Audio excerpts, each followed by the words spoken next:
Reāli, kāpēc man nesanāk? Ko es daru ne tā? Es domāju, ka man vienkārši ir jāmaina nodarbošanās. Šis pasākums reāli nav priekš manis. Cik bieži tu esi tā domājusi? Cik bieži tu esi ļausi sev atlaisties un neturpināt dēļ šīs frāzes, ko tu esi pieļāvis reāli savā galvā? Nu ko, tagad man nav vairāk attaisnojumu un man nav vairāk atpakaļceļa. Un iemesls, kāpēc man sanāk, ir tas, ka es sev ielieku tādos rāmjos, ka man nav variantu to nedarīt tālāk. Un manā gadījumā es esmu atkodusi, kas uz mani strādā. Uz mani strādā skaļš izteikts viedoklis, jeb apgalvojums publikai. Tas nozīmē, ka es tiešām esmu apsolījusies, tas nozīmē, ka es turpināšu to darīt, jo esmu devusi solījumu cilvēkiem un es gribu, lai viņi uzticās maniem vārdiem. Otrs moments, kas man ļoti motivē, ir kaut kādas lietas iegāde, un man ļoti triggeroja, ja ir kāda lieta, kurā esmu pateikusi jā, bet es pēc tam viņu neizmantoju. Es nevaru nopirkt, piemēram, smalkmaizīti, un viņu neapēs līdz galam. Es viņu kaut vai nedēļu ēdīšu, bet es viņu neizmetīšu ārā, līdz viņa nesapūs. Nu, un tas ir mans motivators, nevis apēst šo smalkmaizīti, bet nākamajā reizē tad varbūt nepirkt viņu, ja tu neesi motivēta viņu apēst. Un tas vienmēr strādājas uz mani. Tāpēc ik viens jaunas lietas uzsākšana man vienmēr bijis tāds, ok, Elīna, tagad pierādi man to, ka tu tiešām to turpināsi darīt. Un šajā gadījumā, lai es iegādātu šo mikrofonu, kā tev liekas, vai man bija nauda to izdarīt uzreiz? Pareizā atbilde - jā, bija. Bet vai es zināju, ka es to turpināšu darīt? Nē, man tāds garantijas nebija, jo es zināju sevi. No sākuma man vajadzēja izkolot šo disciplīnu, un es jau ierakstu šos audio 1,5 gadu, un esmu izstrādājis disciplīnu, bet nekad tas nav bijis obligāti. Es varēju to arī mierīgi nedarīt. Es nebiju nevienam, kā saka, parādā. Kad man bija slēgtais Telegram kanāls, tad gan cilvēki maksāja mēneša maksu par to, lai viņi varētu šos video klausīties. Un es teikšu godīgi, šis nebija mans motivators, bet tas bija pienākums pret cilvēkiem, kam dēļ man nebija atpakaļceļa. Un es tev gribu tagad izstāstīt pāris faktus, ko tev darīt, lai tev tiešām sanāktu, un lai tu nemestu plinti krūmā uzreiz, kad tu neredzi rezultātu. Un viens no tādiem praktiskiem ieteikumiem ir apzināties, ka tavs prāts un tava rīcība būs tikai tad, diemžēl, kad būs erors. Tas, ka tu esi apņēmusies sportot, nenozīmē, ka tavs ķermenis ir to apņēmies. Tas, ka tu gribi lielāku algu, nenozīmē, ka tavs ķermenis to grib. Tavs ķermenis grib komfortu, viņš grib neiespringt. Tava miesa vispār nav gatava ne uz vienu tavu apņemšanos. Tas ir tev vajadzīgs. Un tas, ka tu pasaki, Klau, es gribu, lai man ir miljons skatījumu Instagramā, vai es gribu, lai, es nezinu, nākamajā gadā es tiešām varētu atļauties sev jaunu mašīnu. Nu, tas, ka tu gribi, tad arī lūdzu ej, un tu pati arī dari. Bet tava miesa, tavs prāts, viņam ir labi tā, kā ir. Tu esi apņēmusies, to arī mauc. Man šeit ir labi. Tas nozīmē, tev ir jāatrod deals ar sevi. Un man tas ļoti palīdzēja apzināties un saprast, ka ok, šis challenge un šis karš ir ar mani pašu. Manā vietā neviens disciplīnu šeit sēdēt katru rītu neizstrādās kā tikai es pati. Iet uz sporta zāli, mana miesa to negribēs, un viņai vienmēr būs ko pateikt man pretī. Tu gribi labāku formu, to arī ej un mauc. Man cheesy, easy, man neko nevajag. Tas nozīmē, ka mana taktika, lai sasniegtu, ir ielikt sevi tādās robežās, ka man nav variantu. Kā tu rīkojies, kad tev deg pakaļ? Kuri brīži ir tad, kad tu tiešām dari? Viens ir sagaidīt iedvesmu, jā, super, bet tas nav par disciplīnu. Un ir momenti, kuros tev ir jābūt tik dzelžainam fokusam, ja vēlmei kaut ko mainīt, ka tev nav variantu.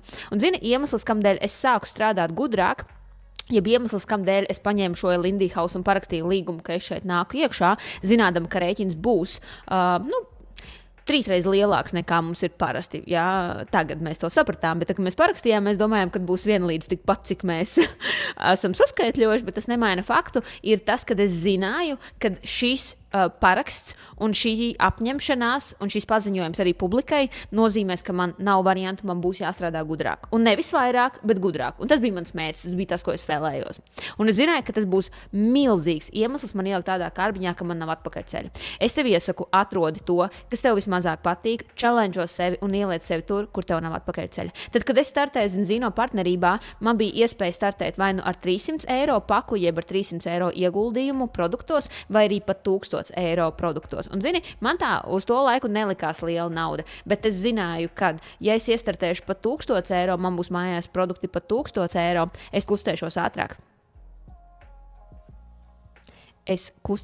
ātrāk. Un es tiešām darīšu. Un mans vīrs to zināja. Un tāpēc viņš bez manas ziņas iestartēja partnerībā, paņemot šo. Kad man noliktavā prece ir uz tik milzīgiem tūkstošiem, tas man liek uztēties raitāk. Bet ko tu bieži dari? Tu mūc. Tu nolim nedarīt. Tu baidies. Tu pasaki man bail, ka es to nepanesīšu. Kas ir tavs iztikas minimums? Kas ir tavs iztikas minimums? Ja tev maksājumi un visi tavi rēķini ir aptuveni uz 700 eiro, tu tici, ka tu arī strādāsi tā, lai nopelnītu šo 700 eiro. Bet tu strādāsi tā, lai viņi tev čista būtu.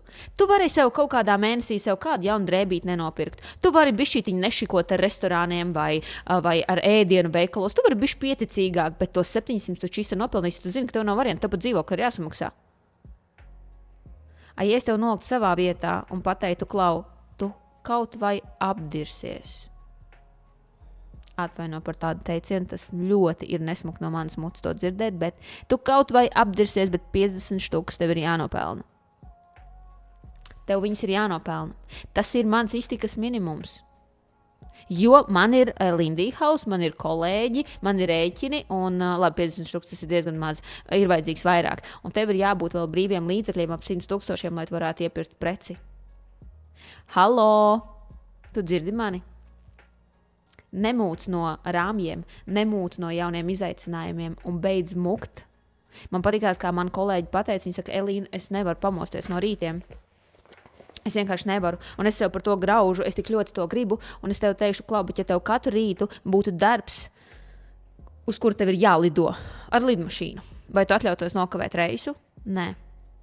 Bet tikai tajā brīdī, kad tu zini, ka nekas traks jau arī nenotiks, ja nevis tu nokavēsi darbu, bet ja tu atnāks arī nesataisīsies. Bet ja tev būtu galvenais uzdevums, ka tu esi pirmkārt stjuarte, ka tava lidmašīna reāli aizlidos un ka tev ir jābūt ar make-upu, tev jābūt ar matiem, tev ir jābūt pilnā gatavībā, vai tu nepamostos un nesataisītos, tev nav nosprosts reāls fokus, kāpēc tev to vajag. Iemesls arī ir tajā, kāpēc tu arī neko īsti nedari. Un šeit man tālāk ir...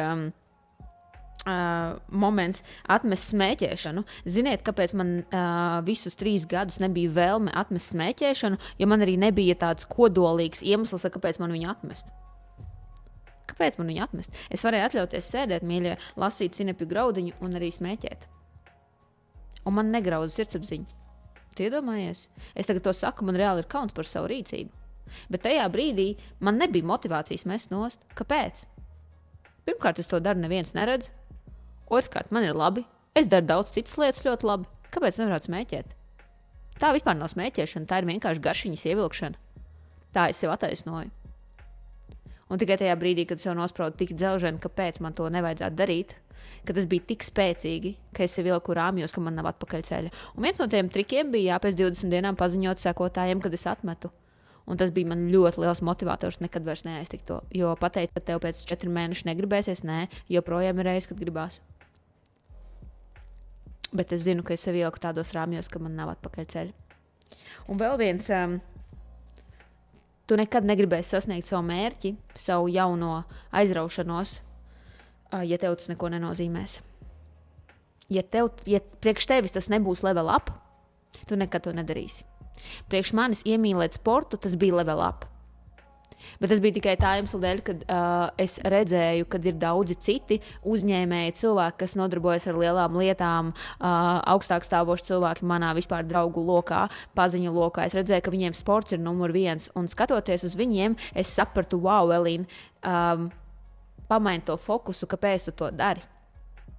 Un ieraugot to viņu labsajūtu, to viņu atsauksmi par sportu, ko viņiem tas dod, kāds viņiem liek justies, es sapratu, ka šis man nozīmētu daudz, ja es to izskolotu sevī. Iedomājies, Elīna, tu to darīsi visu dzīvi, bet tikai tam dēļ, ka tu to mīli. Jo tajā laikā, kad mans fokus bija nomest svaru, un tas bija iemesls, kāpēc es biju gatava iet sporta zāli, tu nometīsi svaru, tu vairs neies uz turieni, jo tu to darīsi aiz riebumu, jo tu gribi nomest svaru. Tas ir viss, kas tev ir interesē. Un tas manā gadījumā man nenostrādāja kā labākais mērķis. Man tas tajā laikā nenozīmē tik daudz. Jo vēl tad, kad es uzzināju, ka nevis sports, bet tieši uzturs ir tas, kas maina lielākoties tavu ķermeni, tajā brīdī es sapratu, ka nē, šis nebūs mans motivators moments, jeb atslēga. Ko tev tas nozīmē? Un ja tavā gadījumā uzvara ir cita, tad koncentrējies uz to cito uzvaru. Un katrai lietai, katram mērķim var atrast īsto šķautni. Un nākamā lieta, kas man ārkārtīgi palīdzēja šajā rītā, īstenībā izlasīju šo,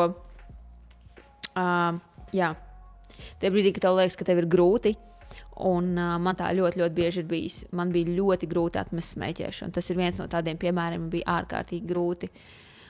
Jau uz mēnesi apritē, man liekas, ka es vienkārši esmu gatava pa sienām rāpot, jo es biju pilnīgi pārliecināta, ka man izdosies ļoti labi un raiti. Jā, bet es pēc tam tikai sapratu, ka īstenībā tas ir grūtāk nekā es to biju iztēlojusies pašā sākumā. Šeit ir superīgs, teiciens, jeb lūkšana. Saglabā ticību Dievam un seko viņa vadībai. Un tu spēsi pārvarēt visas grūtības, un tu redzēsi viņa svētības roku ikvienā savā dzīves jomā. Viņš ir solījis, ka viņš būs ar tevi. Un viņš ir solījis, ka katru apņemšanos, un es gribu, lai tu vēlreiz to saproti savā sirdī, un tu spēsi pārvarēt visas grūtības, un tu redzēsi viņa svētības roku ikvienā savā dzīves jomā. Vai tas tevi nestiprina? Man šajā rītā bija tā, ka, wow, man ir jāgatavojas pasākumam, man ir jāizdara šodien darbi, man ir tāda apņemšanās, un es teicu, Dievs, tu esi teicis, ka tu svētīsi man ikvienā dzīves jomā. Man vēl patīk, izejot ārā pa durvīm no mājas, zinu, ko pateikt, Dievs, svētī mani pie ieiešanas un iziešanas, svētī mani visur, kur es eju. Svētī mani pie ieiešanas un pie iziešanas, svētī mani visur, kur es eju. Es ļoti vēlos, lai tu esi spēcīga. Un atceries, kad pārbaudījumu laiks uz ikvienu panākumu tie ir 80%. Tu viņus vari izturēt, un tu vari reāli viņās zaudēt. Tikai dēļ tā, ka tev nav spēcīga, kāpēc tu to gribi. Spēcīga motīva.